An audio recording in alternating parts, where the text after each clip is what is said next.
Hi there. Welcome to another of our podcasts. I'm Nicholas Gruen. This is Peyton Bowman, who I'm speaking with. Technically, Peyton Bowman the fourth. I'm reliably informed. That's right. We don't quite do that sort of thing on this side of the Pacific. Anyway, so welcome. We're going to talk about ideas. We have two quick rules, which is don't stray too far from life and from the practical usefulness of ideas, because otherwise you'll be wasting. Maybe you'll be going above my level of thoughtfulness and just getting lost in your own thoughts. And the second thing is, don't be afraid to kind of figure things out on the fly. In other words, we're talking about things in order to help us think about them. So with that, I'll hand over to Peyton. Thank you, Nicholas. Yes, I'm Peyton Bowman, and today we're going to talk a bit about the idea of sortition and how it's used to fill political offices and roles in government, and why, in particular, that might help us select better people to lead and to govern. So, to start with, I think we should talk a little bit about the role of sortition in and how, these days when we think of democracy, we think about voting for people, putting people in office, and having them represent us. But it wasn't always the case that the idea of voting was so central to the way in which government bodies were formed. And Nicholas, you were writing in one of your articles about how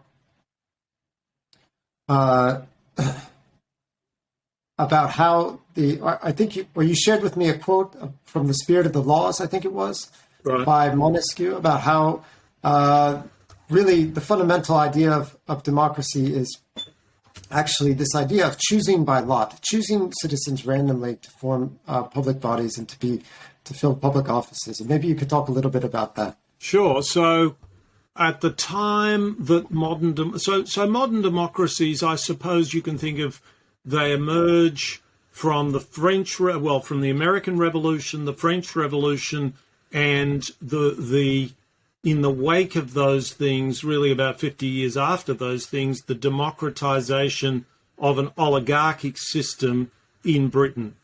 And at the time that the political theory was worked out for this incredible change, everyone agreed that you certainly wouldn't want democracy. So these figures like the founding fathers of the United States, who are looked upon as the great harbingers of democracy, that's the way they're spoken of in American political rhetoric, they would be horrified by the idea of democracy.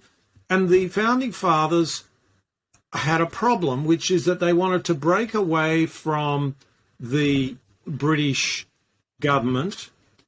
Because they were Enlightenment figures, because they were propagators of the European Enlightenment, they wanted a mixed polity.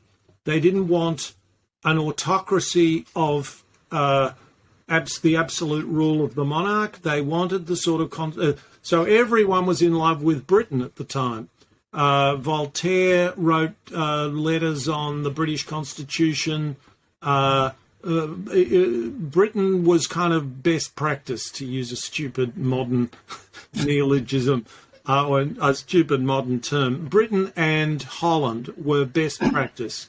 They'd transitioned from absolute monarchy to a constitutional monarchy. And, that's really where the president of the United States comes from. It's an elected king, but a constitutional king, a constitutional monarch. And rolled over every 8 years after the amendment, after the second Roosevelt got 4 terms, but in the spirit of the tradition of Washington standing down after 2 terms. So what they thought they were doing was that they were building this mixed kind of polity, and they certainly thought voting was important, as it was important in the British system. And it was envisaged that this would be a property franchise, and then it got expanded. It sort of suited the politics of the next generation and up to Andrew Jackson to expand the franchise, and they got themselves democracy. And Jefferson and Adams, the two founding fathers, spent their dotage writing letters to each other. They didn't much like each other when they were political rivals, but they kind of made friends in their dotage, writing each other letters saying how they'd, wasn't it terrible that this new rollicking democracy was going to the dogs. It was not what they had in mind. And it's Jefferson's hope. He uses the expression a natural aristocracy. So Jefferson's hope is that if you elect people, the community will elect the best people. And that's Jefferson's hope. He doesn't want to give the vote to everyone, but actually I'm not absolutely sure of Jefferson, but most of them didn't want to give the vote to everyone. They certainly weren't going to be giving it to black people and women, and generally speaking, they weren't going to be giving it to journeymen, that is, people without property and so on. Right. So, yeah, I think basically what you're saying is that when you come from the system that was in I guess Great Britain, I don't know if it was called the United Kingdom back then. I don't think it was. Yes, no, it was. It's 1711. 1711, I think, is the union with Scotland. I think it starts to get called the United Kingdom then. Anyway, keep going. So voting was used in a limited capacity by a group of people who had property. Yeah. To fill roles. And Jefferson's idea was that, and the other founding fathers, and I think Jefferson was very much on board with this, is that these people had at least some kind of idea of self-knowledge, self-interest, that they would select someone who would be an appropriate representative of them, and ideally the best representative of them. Yeah. Well, more than that, I think it's worth pointing out that the founding fathers are they read a lot of Roman history, particularly Roman history, less so Greek history, and they see the polity as virtue is incredibly important to them, and it's incredibly important because a large republic such as the one they're planning to build will fall apart without virtue. And secondly, because the polity within which we live must be producing a world in which human beings will flourish, in which human beings, and how do human beings flourish? If you're thinking in the 18th century, you're thinking that that's got a lot to do with virtue. It's got not with you becoming some goody-goody, but with you becoming the man, because they're thinking about men, becoming the man that your best version of yourself, the man that God wants you to be, or nature wants you to be, not just any old person, in Jerry Seinfeld's words, walking around, looking around, but someone who's amounting to something more than they started. Those two ideas of virtue are fundamental to their idea of politics, and within 50 years, gone as the driven snow. Well, and I think that so to again summarize, then after this generation of Jefferson kind of retired, you had figures like Andrew Jackson, and in part, I think these figures like Andrew Jackson and Van Buren, the people who came after them, they wanted to expand that electorate because the Virginians were so able to dominate the politics at the time, and they wanted more, I guess, regional representation. But in that process of expanding this, the quality, let's say, of politics, at least, maybe the quality of candidates, depending on how you feel about some of the presidents who came after that period. Yeah. They changed, let's say, in character. And so you had some people who, for example, maybe this idea of virtue wasn't as important. And maybe this idea of noblesse oblige, or of these other kind of ideas around that, of being a good statesman, of the responsibilities of governing, these became maybe less central to the role of becoming elected. Is that a kind of fair? Well, I think, kind of very subtle transformations come about, but I want to be careful and not sort of say that Jefferson and Adams were more virtuous than the people who came up. Right. But what happened? I mean, one way to put this, one way I would put it, the way I've sort of made myself comfortable thinking about it, is that there's nothing wrong with somebody trying to sell hamburgers, Mr. and Mrs. McDonald's, or with someone realizing that they can really optimize this process of selling hamburgers, but if you optimize it too far, it turns into a kind of poison. And that's sort of what, so you set up this system, you set it up from first principles, it all looks pretty good to you. There are, it's got some things about it that you're not happy, that aren't perfect, but it works pretty well. And then the professionals start running campaigns against each other. So for instance, here's a good example. It was shameful to campaign for the presidency. And Jefferson campaigned for the presidency while pretending not to campaign for the presidency, and that absolutely pissed off John Adams no end. As well it might. A duplicitous bastard. So here, that's a very nice illustration of a set of cultural expectations that simply get washed away by the institutional imperatives of a new institution. If you want to, the people who are going to win the race to become the president are going to be people who ask, will it work? Will it work if I campaign? Won't it work if I campaign? And if the public won't defend that norm, we're not voting for anyone who we can see obviously campaigning, then that norm is gone. And so that it's that process of competitive intensity and optimization that then starts reshaping norms of politics and what room it has for virtue and what room it and what kinds of virtue it supports. It would continue to, it would, this new optimized strategy, this new optimized state of politics will reward hard work. Well, hard work is normally a virtue, so it rewards that virtue more than the previous thing. But there are other things it chops off at the knees, like reticence and various other things. And it's that produces the change.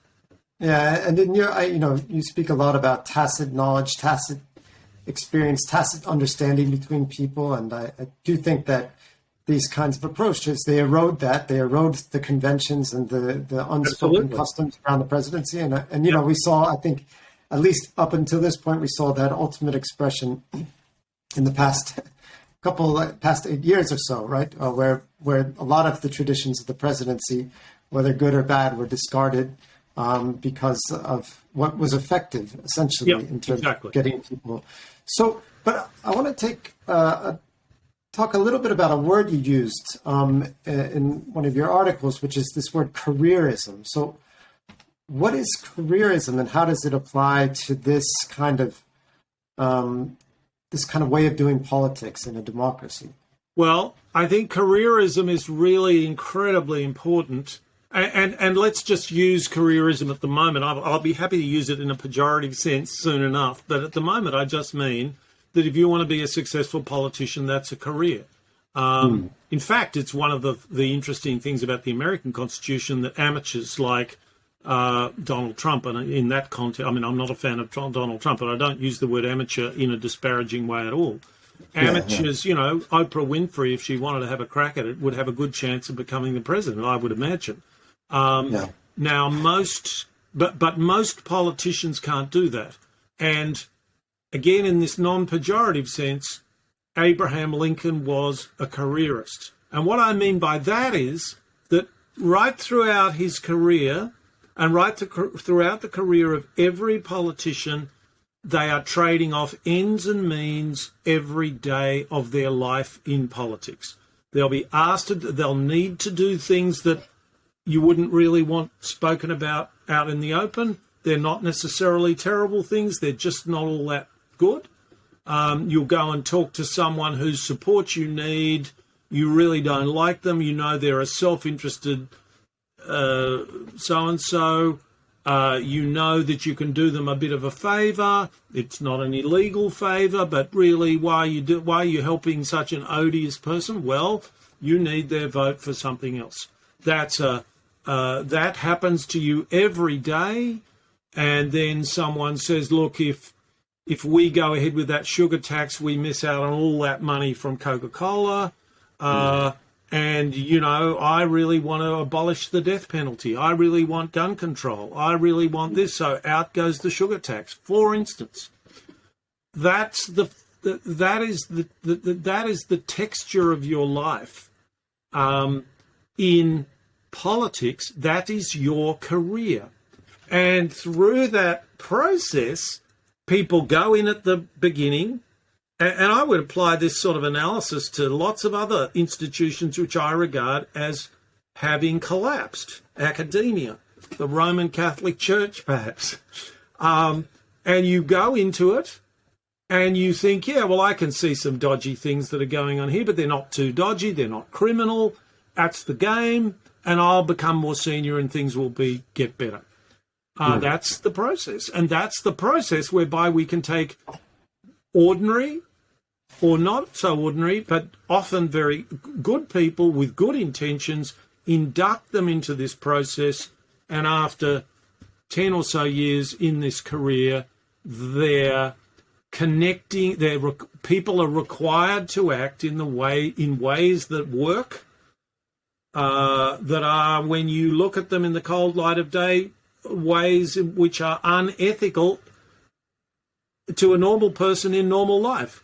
Whether they're unethical in politics is a very interesting question, because you find yourself in this very different sort of world, and you're trading off ends and means all the time. Yeah. So yeah, I do think it requires a lot of compromises in a way, but and people who to really put that career. And as we watch politicians, one of my pet hates is people who spend every day having a chat about what some politician said on a current affairs show the previous night, and they really should have said this, and they weren't being honest about that. Yeah. You're in no position to judge whether they're doing a good thing or a bad thing. Their job is to say stuff that is going to irritate you if you know something about, like they might be the treasurer, they might be saying, as Obama said, after 2009 or 10, he said, well, Americans are tightening their belts and it's only appropriate the government do so too. Well, that's economic gobbledygook. It's an idiotic thing for him to say. He thought it was good politics. Maybe it was. That's his job. But of course, he gave me a nice talking point. And that's how we relate to politics, as these puppets in front of us, and so long as we're looking at the puppets and what they say, we're not actually focused on what they're doing. So then, what kind of person then can really help us? I mean, if we have to vote for politicians and we're going to get these kinds of people who are in careers or who are motivated to act in this kind of way or to actually win elections, how do we get people to, let's say, govern us, to lead us, who don't have this character, who have a different way of being? But you see, what you've said there is, Aristotle would have something to say to you when you said, how do we get people to govern us? Already you've said that you don't want a democracy, because in a democracy, there isn't a separation between the governed and the governing, except by taking turns. So in a democracy, according to Aristotle, a democracy is a community that governs itself by different people taking turns in being governed and in governing. And that's what happened in ancient Athens. In one role, people would be on a jury. In another role, they would be a speaker in an assembly. In another role, they'd just be minding their own business. And these roles rotated constantly. And again, when you say what kinds of people can help our democracy, I would flip that round and say, I don't think anyone can help our democracy, because the moment we send a certain kind of person in there, they're subject to the laws of this Darwinian system that operates within the competitive dynamics of politics. So they can be as good as they like. They're not going to get many votes. So the question then becomes, the question then turns round and says, well, are there democratic ways that the essence of modern democracy is that it must have methods of delegation, it must have methods of representation, because we can't all be governing everyone all the time. And there, one leads to a completely different way to create representatives. And I would suggest to you that the jurors in a court case are representatives of the public. They're chosen at random from the public. Why? Because we need some people in the public to go into depth on what's happening in that court case. We need a decision to be made, which we can all then step back and say, well, look, I didn't make that decision. I didn't listen to all the evidence, but I'm satisfied that 12 people who represent ordinary people did, and they think the guy's guilty, that's good enough for me, or they think he's innocent, and that's good enough for me. So you're saying that, we already accept this idea, at least in the court system, of having random people chosen to essentially represent our will. Correct. And we're already using this system, essentially a form of sortition. Which goes back to ancient Athens, and we celebrate it in Magna Carta as a great fundamental building block of a free society. Right. And so now it's a matter of, like, if we can take that mechanism that works so well in juries and maybe expand it and to use it in some of the places, at least, where we're currently using elections to choose people. Correct. Then we might get some better outcomes in terms of the kinds of people who we have representing us. Exactly.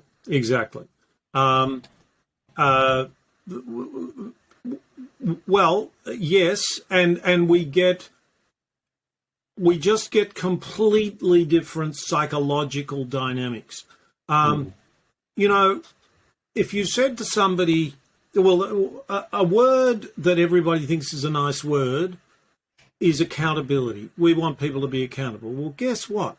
We go to great lengths to make jurors not accountable. They're accountable to themselves. They could try to wreck the world with their choice, but there's 12 of them. It's extremely unlikely that a majority will be so minded. And so the paradox is that if we tell you someone's watching, then you're going to play to the gallery. There's something not virtuous about not doing the right thing for its own sake. So all these structures of accountability that we've built, well, they're toxified. They're massively toxified.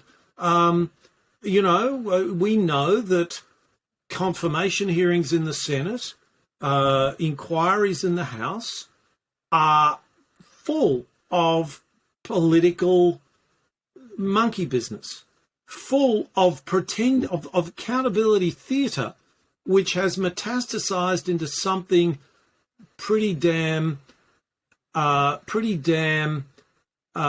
was going to say immoral, pretty dysfunctional anyway, and certainly highly deceptive. And you don't get any of that with juries. It's up to you and your conscience and the other people, and it seems to work pretty well. And the other, anyway, so there are this whole suite of differences, and yet the basic felt legitimacy of juries is extremely strong. So it's worth paying attention to just, well, how come? How we sort of kept this out of politics, and yet here it is sort of waving back at us saying, I might be able to be of some use here. So I think that, that there's a lot of stuff to dig in there on how, I think there's some good examples that you've written about of successful juries. And I think we should definitely talk about that in our next conversation. maybe we can close up. I know you shared with me a video clip about someone who was trying to enter what we might think of as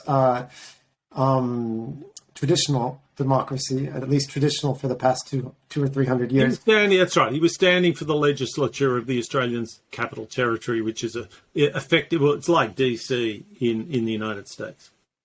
So so maybe you could introduce us a little bit. Sure. A man named Mal Meninga. Yeah. So he's a guy called Mal Meninga, Pacific Islander by background, a man of immense strength physically.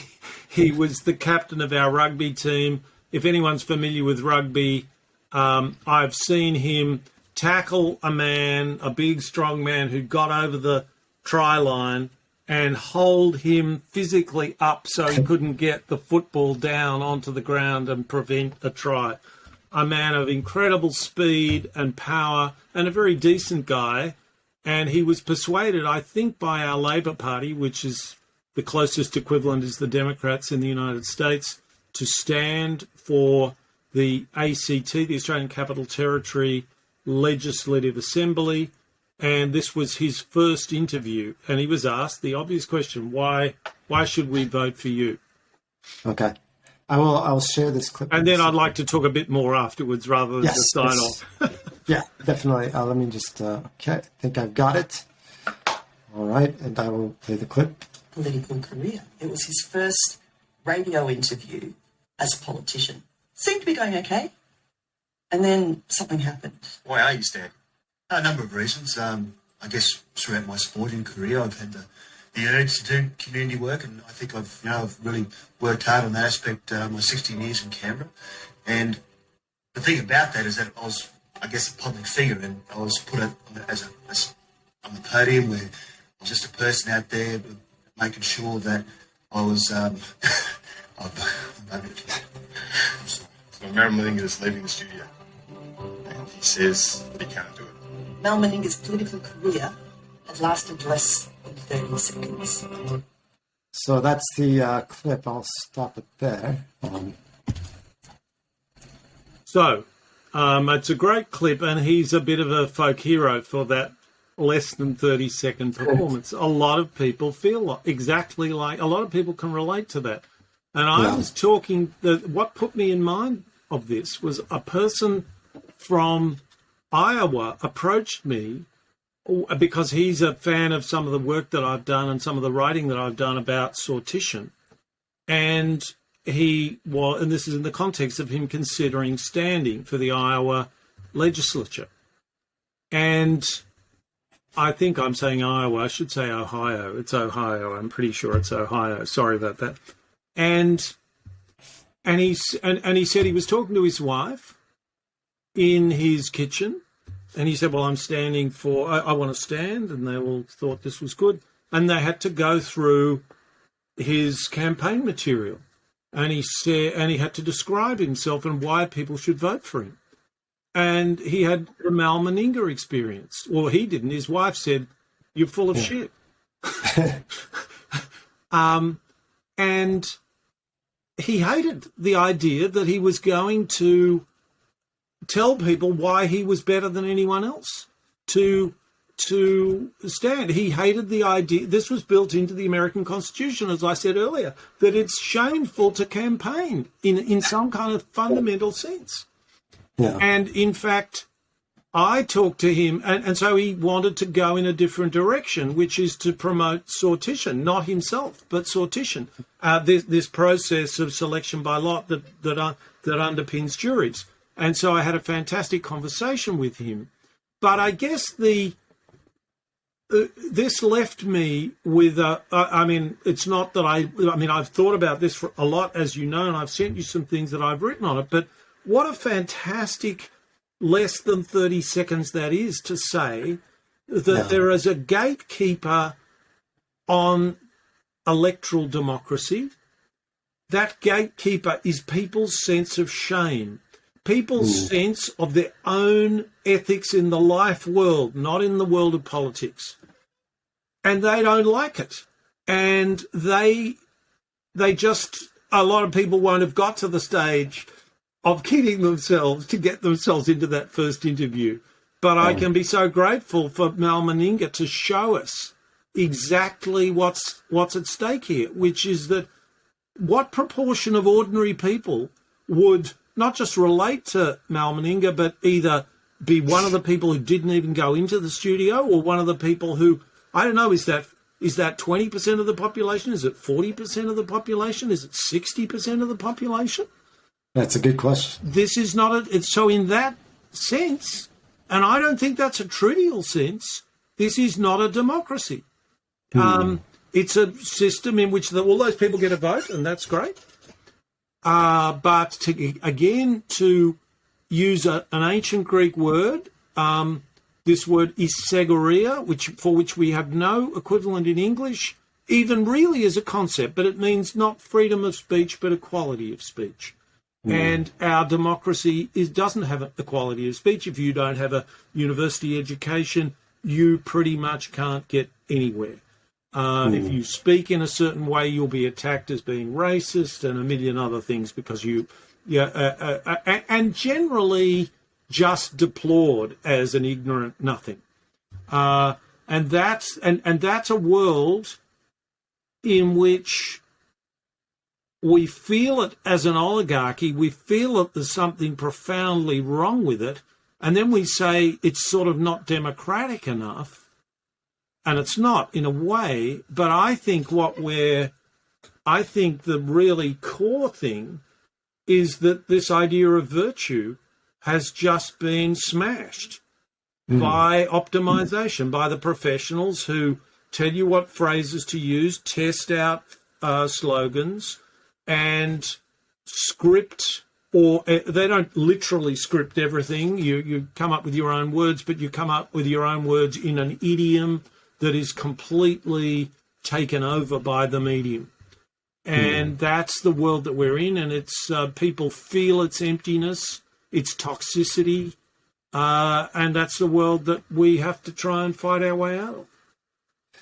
Yeah, and I think this sortition is a great way. Instead of making people, let's say, fight to get through the door, you try and you open the door to someone who open the door, and then you say you might like to sit down and talk to each other, and you might like to take your time and not have a microphone stuck in your mouth, stuck in your face the moment you walk out the supermarket saying, what do you think of the latest sentencing of a pedophile or something, or any of the or any of the absurdities that are just a day in the life of our current of the current freak show that is our politics. But we have people in, and we take advantage of this extraordinary fact that about 100,000 years ago on the African savannah, we evolved as the primate that solves problems in groups.